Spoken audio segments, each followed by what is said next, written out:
Hi everyone, my name is Owen McGabinawa and welcome to HYVA. What we do here is we show entrepreneurs how to focus on their income producing activities by outsourcing time consuming stuff to virtual assistants. And also, one of the things I do is I go out there, looking for new ideas in this field of outsourcing so I can bring that to you guys so that you can implement the ideas in your business. And as a result of doing my research, I came across the term vested outsourcing. And to me, I was like, what is that? And so I did some more research, found that there's been a lot of research in this field. And today I have Kate Vitasek, and she's the author of Vested Outsourcing, to really come on here to explain more details about that. So, Kate, go ahead, say hi to my community. Hello to everyone out there, and thanks for joining this interview today. And so, Kate, what is vested outsourcing? Well, vested outsourcing gets its name because the person who is buying and the supplier, whoever they are working with, have a vested interest in each other's success. So the typical way that you would work or buy services is on a transaction-based. Say you're either paying for a dollar per hour for a job or for an activity. So you do an activity, you get paid a fee for that, right? So the service provider gets paid a fee. And so we change or flip that on its head where instead you pay for results. So instead of just paying an hourly rate, what if you're not happy? Then you don't pay as much. So it's a direct correlation to the success of what the person delivers or the company delivers to your business results and to your happiness. Definitely, and just so that the audience know, you actually wrote two books on this topic. The first one really was, can you see the book right there? The first one was actually explain to people the 5 rules that transform outsourcing. And then the other one was really more taking the concept to the next step, which is really explaining that the how to of how to really implement the ideas with vested outsourcing. So, Kate, before we even go into more details, I want to give the audience kind of some more context as to your background on this topic. So, what background did you have, and what led you to figuring that there had to be a need for a change in the way outsourcing was done? That's a great question because I do have a varied background. So my original background is actually with big business. So I have been a buyer of services, so some very large outsourcing contract services on the buy side. I worked for Microsoft for quite some time. Actually, in the first book, I give a story about me buying outsourced services at Microsoft.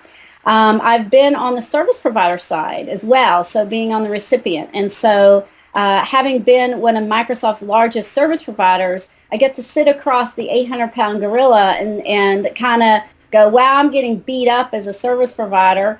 They're not valuing me. How do I fight back, right? So I always like to use the analogy of a checker game and a chess game.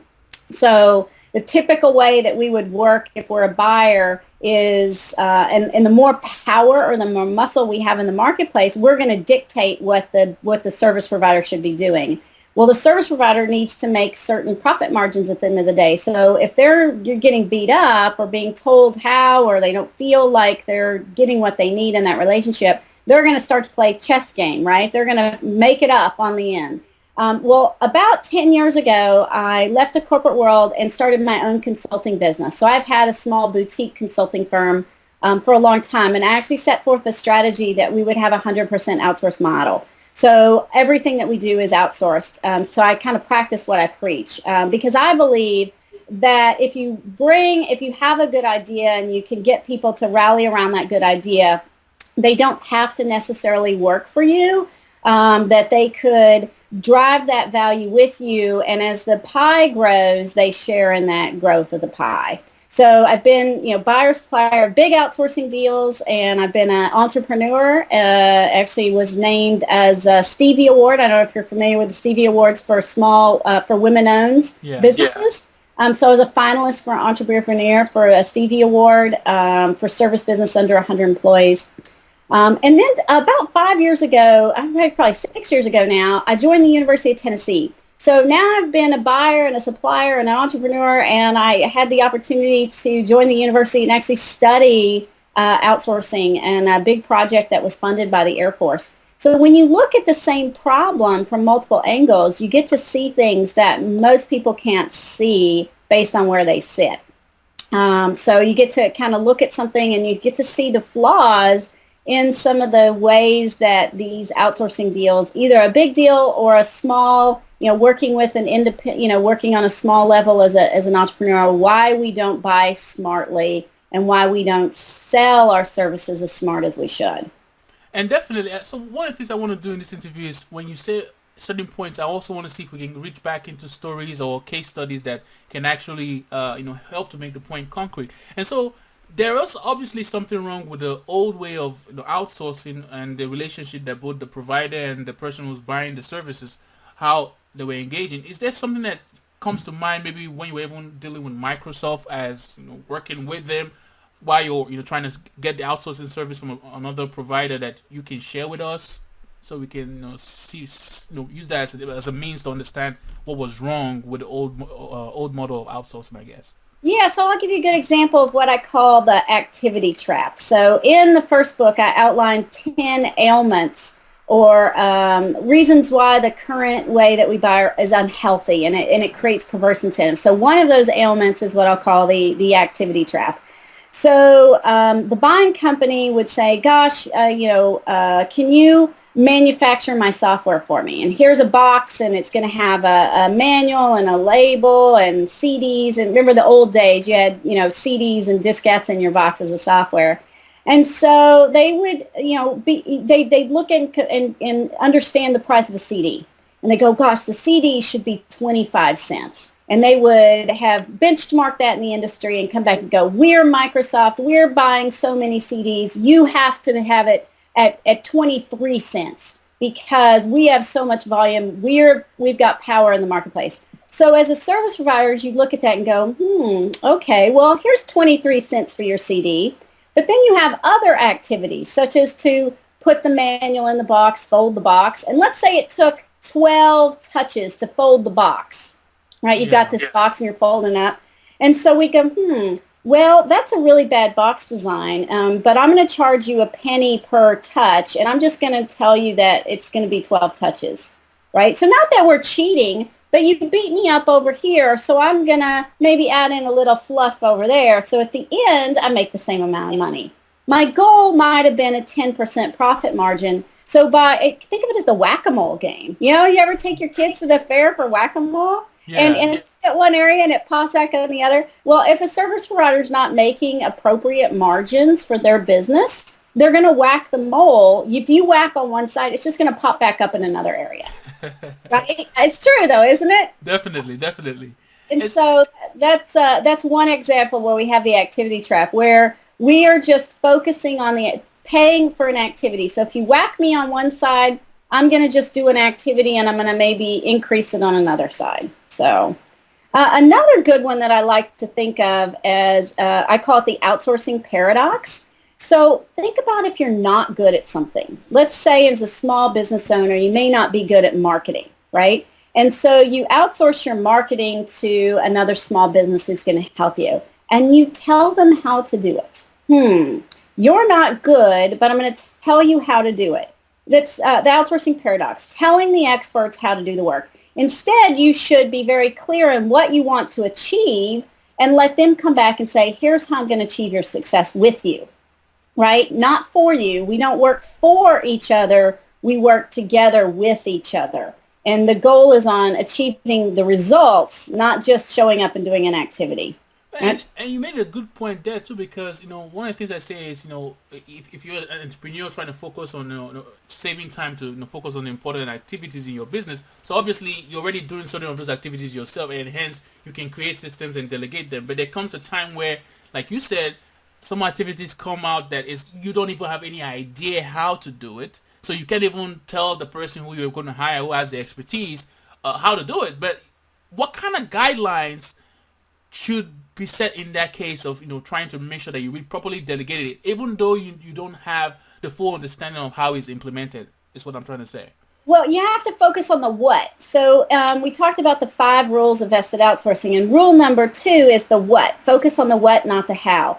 So it puts the onus on the buyer and supplier to get very clear with what is being done, not how it's being done. And so you need to define your business outcomes. So maybe your outcome is market share, right? Maybe your outcome is awareness. How might you measure the success of those versus just saying, here's an ad campaign and I'm going to charge you, to print up some flyers or whatever. So we want to try to focus on what's being accomplished and not necessarily how it's being accomplished. And I would have thought that the why actually would be even more important, but how come the why is not something that is also focused on in this case? Good point. And actually in our, we have a tool that we outline. It's called the requirements roadmap, and it begins to actually take that what and dissect it down into the requirements that you will work with the service provider. So it begins to get the merge up the what with the why and even how you're going to measure success.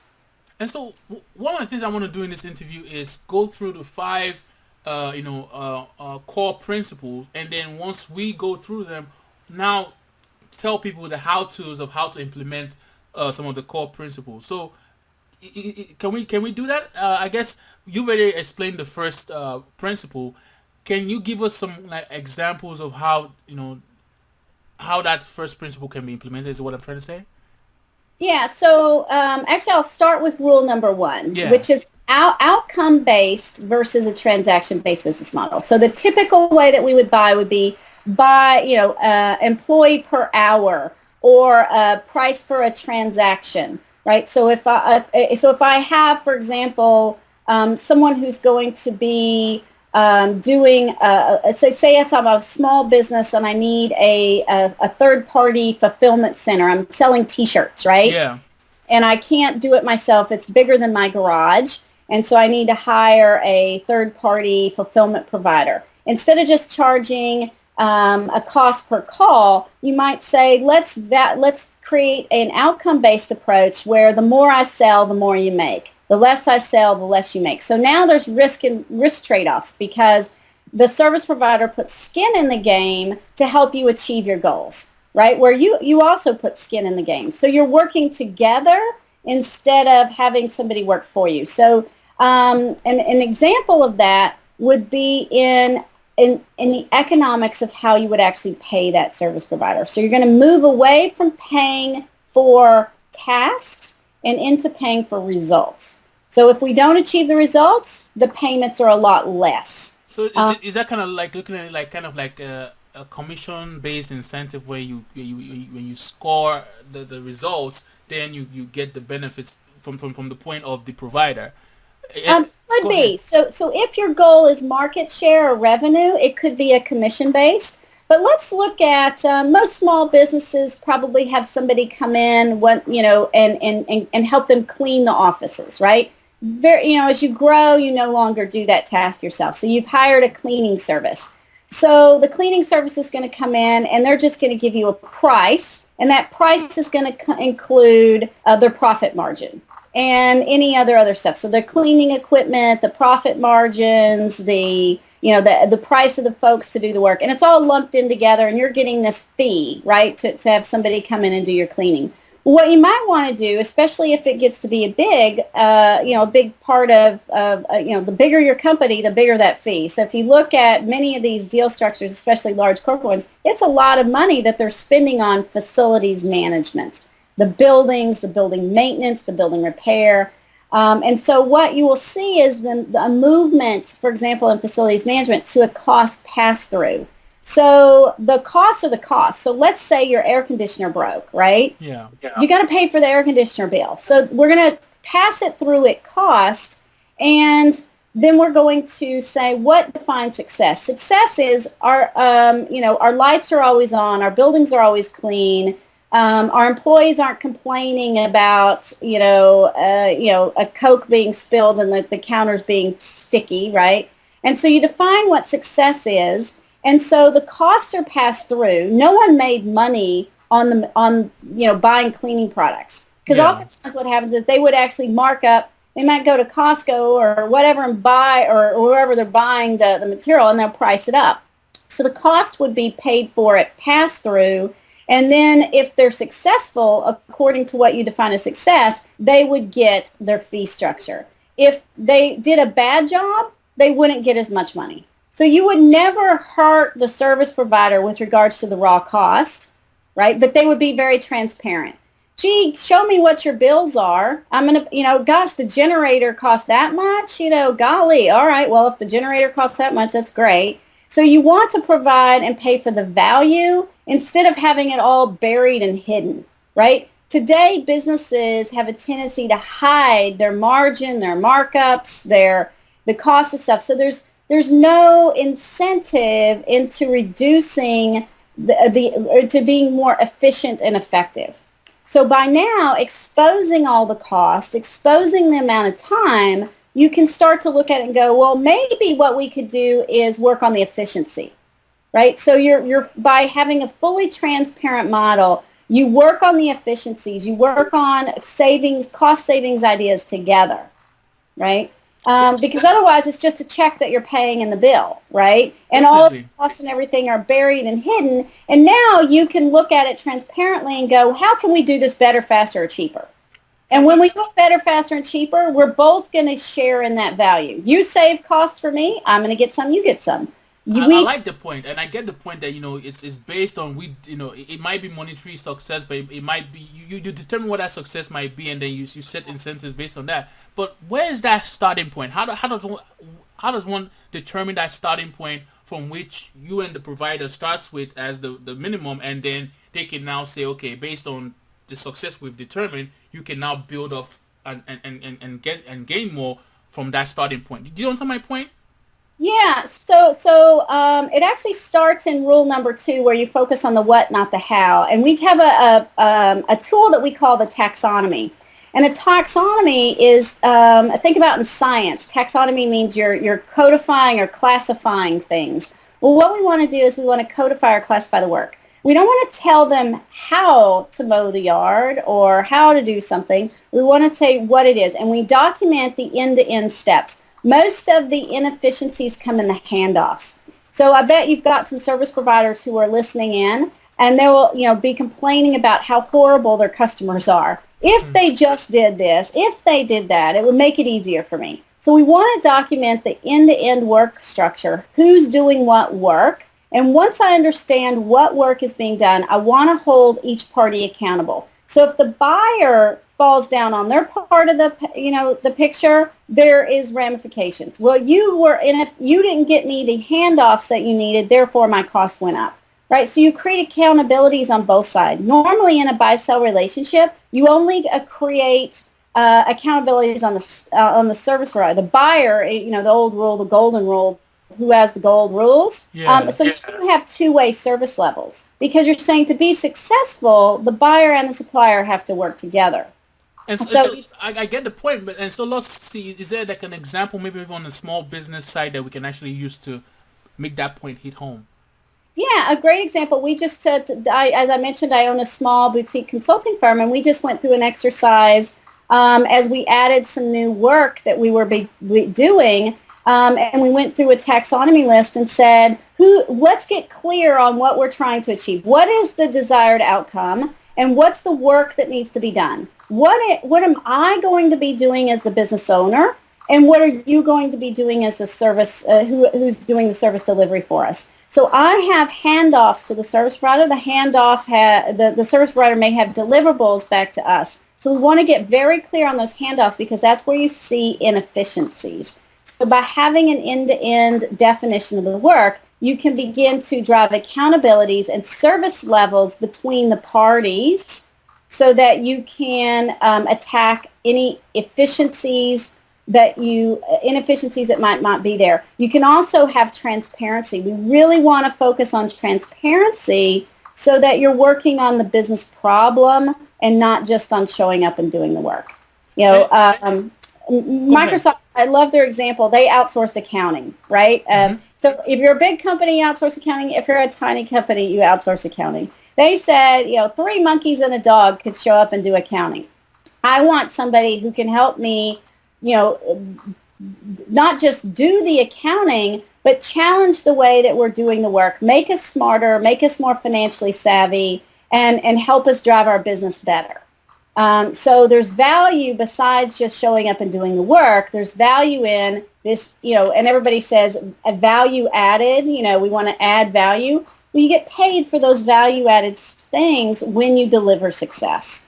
But for me too, I'm really trying to understand that the how-tos of how you establish the handoff as the person who is looking for the service, and then what is the handoff part on the deliverable from the provider who's providing the service. I think I want to see if there's a way we can make that process clearer, I guess. Yeah, so that's a great thing. So the Taxonomy Tool talks to and is a toolkit. It's basically we've done it in an Excel spreadsheet, and you can begin to map the work and accountabilities activities, and then map deliverables back to that. So what is success? How do I know something is successful? What is the definition of a home run? And so by defining the definition of a home run, you can say there's value associated with just doing the work, and there's value associated with achieving a home run, right? So, for example, if I'm outsourcing facilities management, you may get your base costs covered, but if indeed I'm really happy, and happiness means these 5 things, right? I define what they are. There will be additional incentive type payments. So you separate out the fees for just doing the work versus doing the work successfully.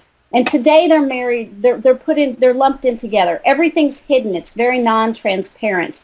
And so we want to make the service provider whole with regards to their costs, but we don't want to pay market rates if we don't get success. So is right? that like attaching like metrics to, is that really looking at it from a metrics standpoint, I guess? You're absolutely spot on. Great leading question. That's rule number 3, right? Rule number 3 is clearly defined and measurable desired outcomes. So if indeed I'm going to buy and reward the supplier for achieving success and not just showing up to do the work, I need to define what success is. And it really depends on the type of work. So for example, I used facilities management. It could be if you have a series of buildings, right? So let's say you're an entrepreneur and you have a manufacturing facility. My neighbor, by the way, owns a company and he has a manufacturing facility. The lights should never go off. If the electricity went off, I need the generator to come on. And if the generator didn't come on, that's a failure. Yeah. Because you're managing my facilities, then, we have a generator. That's part of your job. And if the generator failed because you didn't do maintenance, shame on you. You're going to lose your payments for that month or that quarter because you hurt my business. We couldn't work because the generator didn't come on, right? It could be, for example, helping me become more efficient with my use of electricity.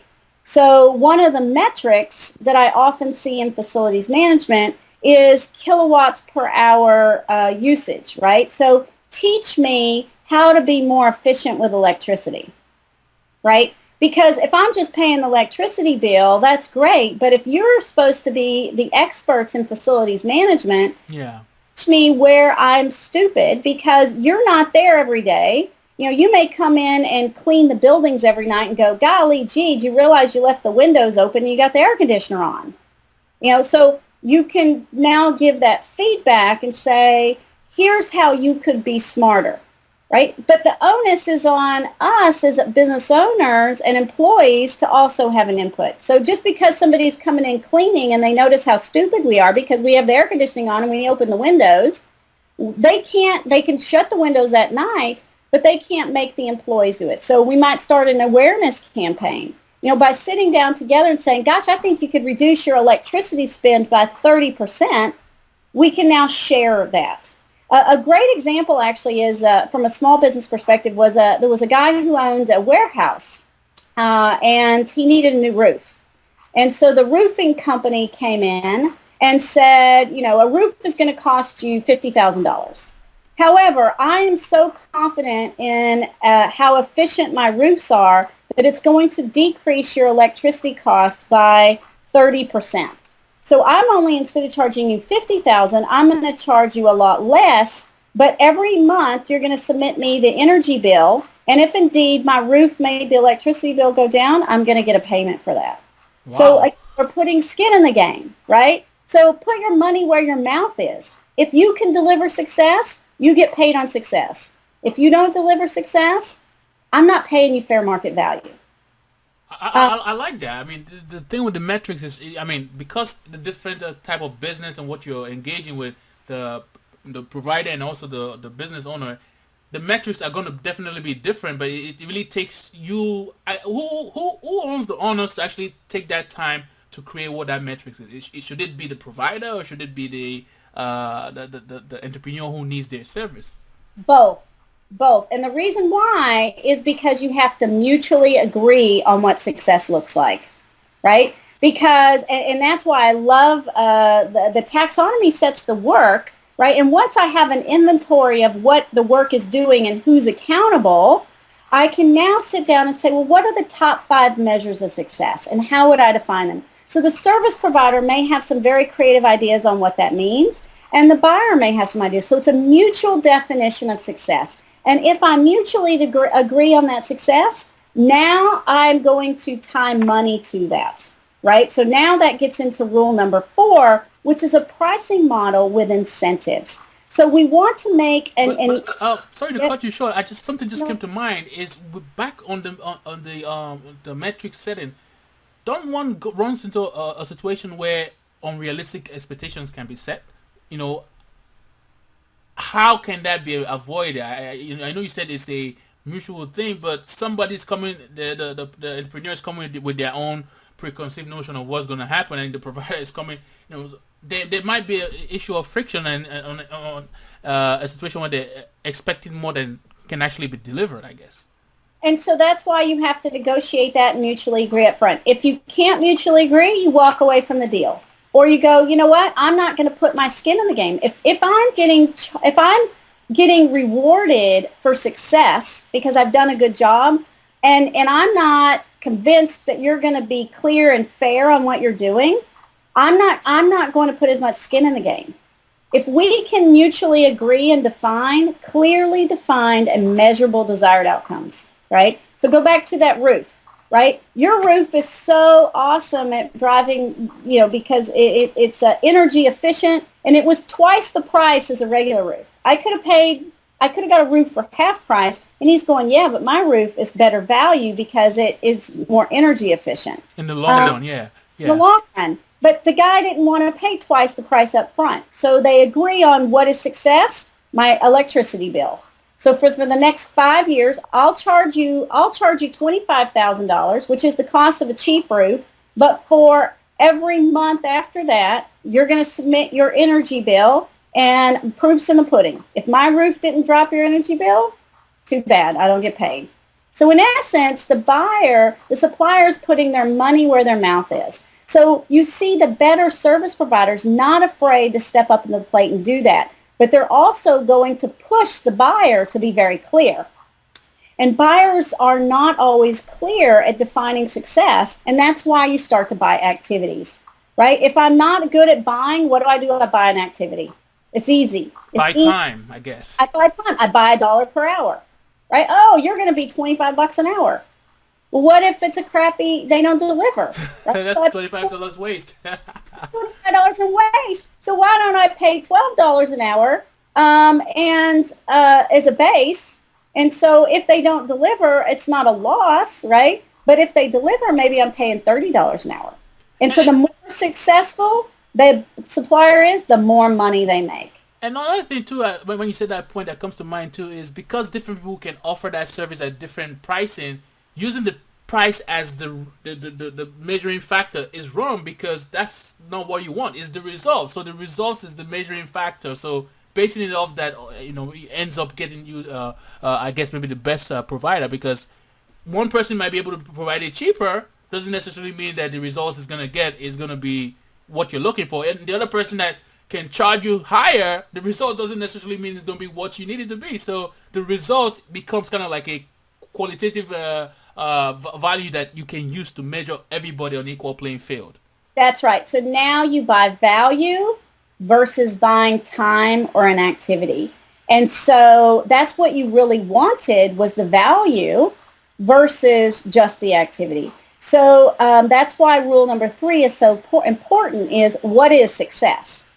And if I agree that success is market share, then we're going to pay on market share. If my market share goes up, you're going to get some payments. And a lot of times people, service providers, well, it's not all my, we don't contribute. It's not all accountable for the service provider or the buyer, right? Well, business happens together. And so that's why you're in it together. And so I love the concept of a tug of war. So think about when you're a kid, or you've got kids and they're going out in the yard and they're playing tug of war. Well, that's like business today. You have a buyer on one side of the rope and a supplier on the other side of the rope, and they negotiate, right? They negotiate. So if the buyer can get a lower price, they win. If the service provider gets a higher price, they win, right? But what if we put the business problem on the other side of the rope, and they say, gosh, I'd like, more market share. I'd like lower costs. I'd like more energy efficient buildings. I would like, right? So that's where we get the word desired outcome. Desire is something we want and don't have, an outcome as a result. So if we put our desired outcomes on the other side of the rope, and the buyer and the supplier come together on the same side, then the buyer and supplier have the power to pull against the business problem and achieve success. Instead, if we buy activities or a butt in a seat, what do we get? A butt in a seat. You get what you pay for. Your mama told you get what you pay for, didn't she? And I like that analogy, because the problem is now what both the provider and the entrepreneur are both fighting on the other side, pulling against, as opposed to, if they were buying activity or time, you're both trying to figure out where, how can we save on time. I like that analogy. And so, and so, it's great, because now the service provider doesn't work for the buyer. You work with the buyer to solve the business problem. Because remember, if you're outsourcing to somebody who does something better, faster, and cheaper, they should be on your team, not against you, right? So now you're bringing their skill sets in your skill sets, and you're working together to expand the pie. And that pie could be market share, it could be cost reduction. The lower your costs go, the more we both win. And so I think, have we covered the 4th point, or we're getting to the 5th point at this point? We're actually just starting to get into the 4th point, which is the pricing model, right, with incentives. So now that we're clearly defined what success is, how are we going to agree on the payment structures? And so it could be 100% commission-based. It could be a cost pass-through. I'm going to cover your cost, but if you don't perform, you're not going to get any profit, right? So there's all kinds of ways that you could structure the pricing, but the point is that there's always incentives, right? So the more successful the service provider is at solving the business problem, the more money they make. So we always have incentives. And then that's going to take us to rule number 5, which is an insight versus an oversight governance structure. How do we manage the relationship and how we work together, right? And so if you think about that, oftentimes the buyer will micromanage the supplier, right? They're the buyer. They're the boss, right?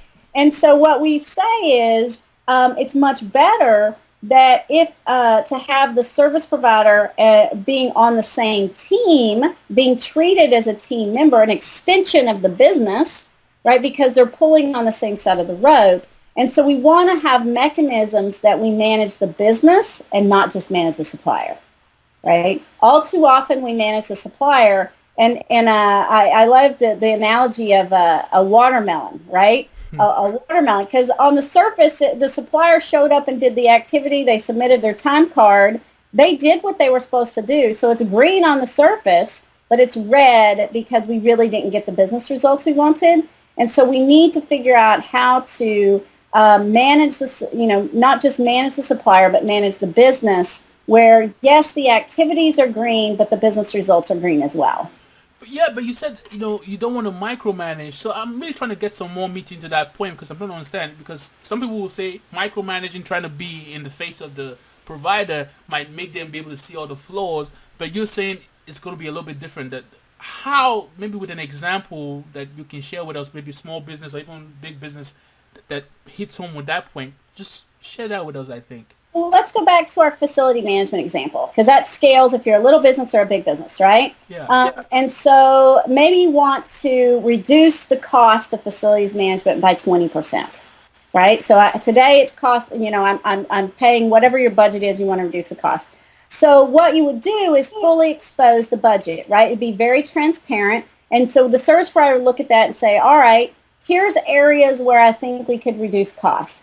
I could go and take the supplies that I buy for your business and combine it with the supplies I buy with other businesses. That's going to give us some, I'll share some of that back. So you're discussing the business together and you're getting to the root causes of why you're not hitting your desired outcome. So in this case, my desired outcome was a 20% reduction in cost. What's preventing me from being successful? So you might have ideas, right? So together you're now coming up with ideas, and you need to have a mechanism to say, that's a great idea, let's go try it. How did it work? Maybe that idea didn't work, but maybe another idea did work. So you want to have a mechanism so that your scorecard, right, if you think about the business scorecard, is always going to be red to start, because the desire is something you want and don't have, and an outcome as a result. So you will always be striving for something you don't have. And so now you want to focus on the root cause analysis and how you work together to get your scorecard to the business scorecard to all green. Reduce costs, higher market share, better customer loyalty, more sales, it doesn't matter. Cleaner buildings, less electricity usage, right? So we're focusing on problem solving versus just the buyer saying, you didn't do this, you didn't do that, you didn't do that. And we're not having oversight where we're criticizing the supplier. From the outside, yeah. So it's inside, yeah. Instead, it's like, hey, what can we do together to make this better, right? And a lot of the points you're making, I keep hearing this word transparency, but then there might be an issue where I guess the provider might feel, man, there's a lot of trade secrets in here. If I'm going to do this vested outsourcing arrangement where we both feel like we're partners in this whole engagement, I'm sharing a lot of trade secrets as a provider, and you as the entrepreneur might also have to share a lot of trade secrets as the entrepreneur. So there's that inherent, what's the word? It escapes me. Not wanting to do it. I can't even think of the word I'm about to say it. But there's that resistance, right? Yeah, so very good point. It's funny. Microsoft and Accenture have a vested outsourcing deal with their One Finance, their back office procure-to-pay process. And they just this past year won the International Association for Outsource Providers Most Innovative Deal of the Year. And so they've actually won several awards. It's an excellent deal. And someone asked them that question, how can you trust your service provider that much? And Microsoft said, how could I not? They're an extension of me. And if you don't trust them, then treat them as buying a butt in a seat. You're just going to have them show up and do the work, and you're not going to get the incentives to have the efficiencies. You're not going to have the service provider put skin in the game and work with you. So it may be if you can't trust somebody, you need them to work for you, and that's okay. But if indeed there's a desired outcome, you're not good at something, let's challenge the conventional thinking, and maybe not every single one of your suppliers should be vested, but there probably is a subset where you're going, you know what, work with me, be on my team, I'll put incentives, you put skin in the game, we make my business grow, you're going to grow, right? And the thing is with trust, like I tell everybody, trust is something that you start with something that is easier for you to trust, and you work that relationship and keep growing based on trying to add new harder things that maybe is going to be a little bit more difficult for you to trust on. So it's a process, I guess, of growing.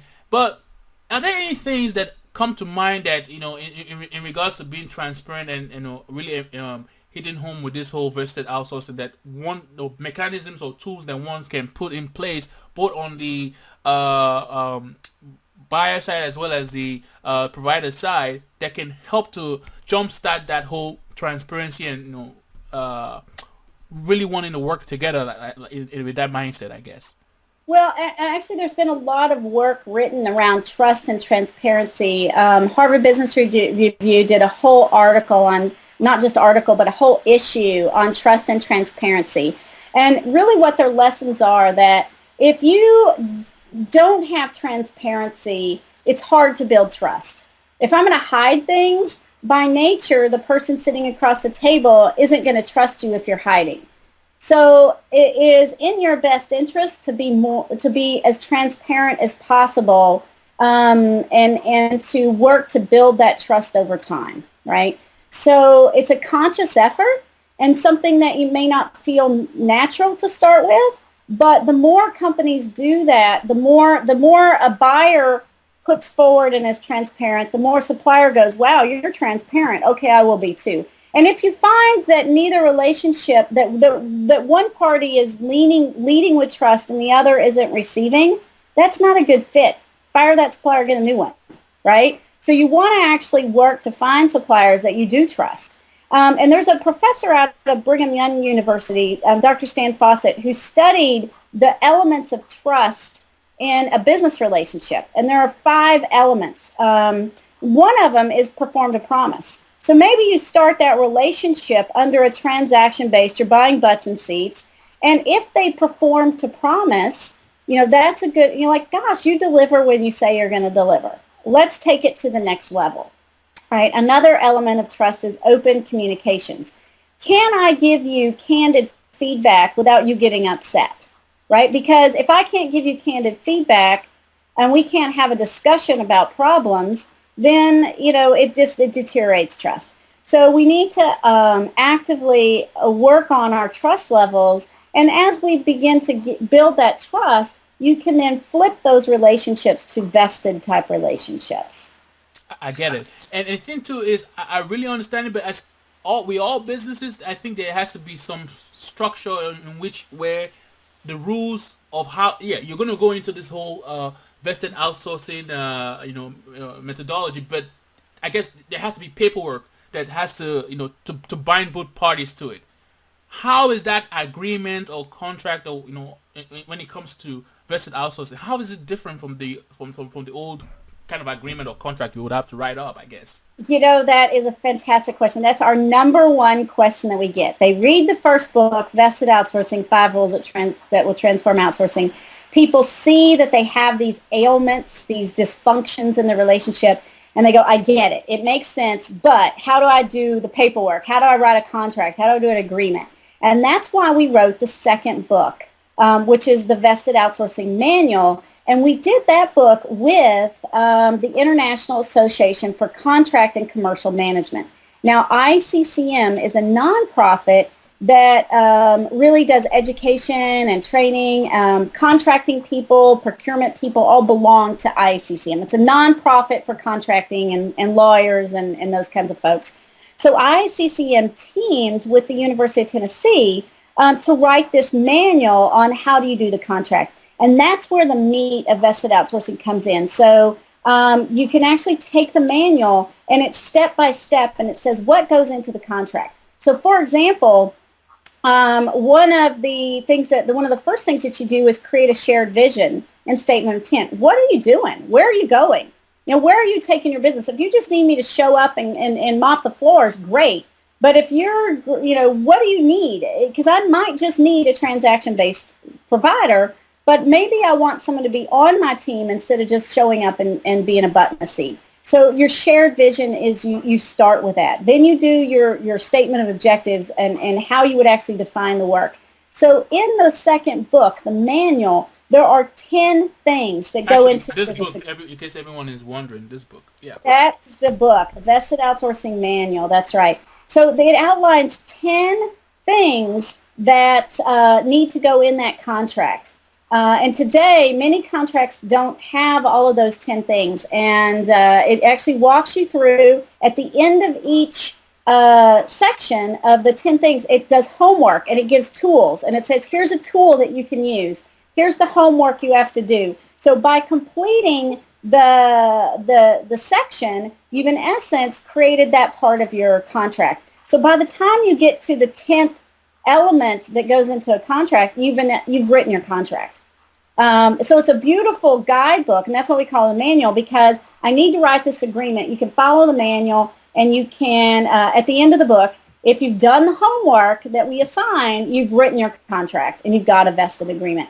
And the University of Tennessee is also launching, just next week actually, an online course that augments that and provides even more tools, because one of the things people have said is, gee, I want more tools. So the book is great because it kind of shows examples of templates. We have some few free templates that people can download on our university website.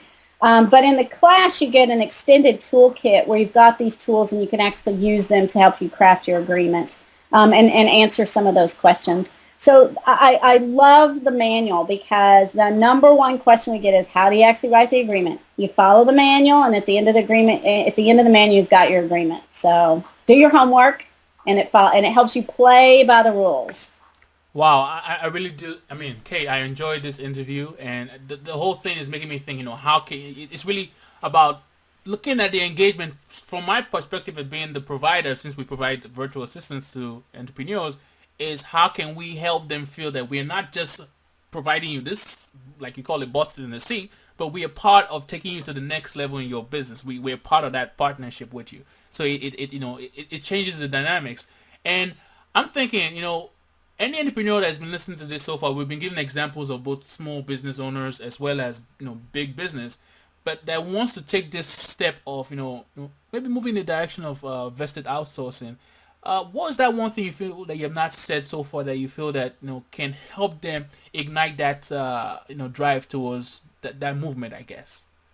Well, I think the one thing that you can, no business, especially an entrepreneur, should fall into trap into is not doing your vision and sharing that vision. And that's why we actually start the contracts with shared vision. All too often, a vision and where the company's going is in their heads. The small business owners keep everything in their head, and we need to get that out of the head, and we need to rally our service providers and our team members, and both employees and the extended family. Think of your service providers as extended family. The virtual assistant service, that's your extended family. And we need to share that vision. And it's really, I think, tough for entrepreneurs to have done that. And that's why the manual is so helpful, because it gives examples of shared vision. It makes you get that out of your head so that the service providers you bring on to help you grow your business and do activities that you don't have time or skills to do are on your team, instead of just showing up being a paycheck. They actually become an extension. They're part of the family. Remember I started this conversation, what is vested outsourcing? Your service providers have a vested interest in your success, and the buyer has a vested interest in the service provider's success. Okay, I really enjoyed this interview. You can see the smile on my face all through. And how best, anybody who's been listening so far, how best can they get a hold of you? You know what? I am easily reachable. I like to tell people to email me at the University of Tennessee. It's KVitasek, so my last name on the book, Vitasek, at UTK, that stands for University of Tennessee, Knoxville.edu. So KVitasek at UTK.edu. And we do have a dedicated website to Vested Outsourcing. So if you can't remember my email address, you've jotted it down, go to Vested Out. If you Google Vested Outsourcing, you're going to get our website. It's the #1 search you'll pick up. Go to Vested Outsourcing, and you can just contact me through our website. Okay, thanks for doing the interview. I appreciate it. Thank you. And we're done. Welcome back. I hope you enjoyed today's interview. And before you go, I want you to do me a favor. I'm trying to build my community of entrepreneurs who find my content useful on Facebook, so we can engage, have discussions live right there on Facebook. And to get to my page on Facebook, you go to www.facebook.com/HYVASSISTANT. And again, it's www.com. What am I saying? No, it's www.facebook.com/HYVASSISTANT. And when you get there, what you're going to do is look for a button that says like, and you click on that button, and then basically you become a fan of the page. It's that simple. You don't even have to leave me your email. Just click on the button that says like. And again, the page to go to is www.facebook.com/HYVASSISTANT. And that stands for HYVAssistant. Real easy. I look forward to seeing you on Facebook. Have a great day.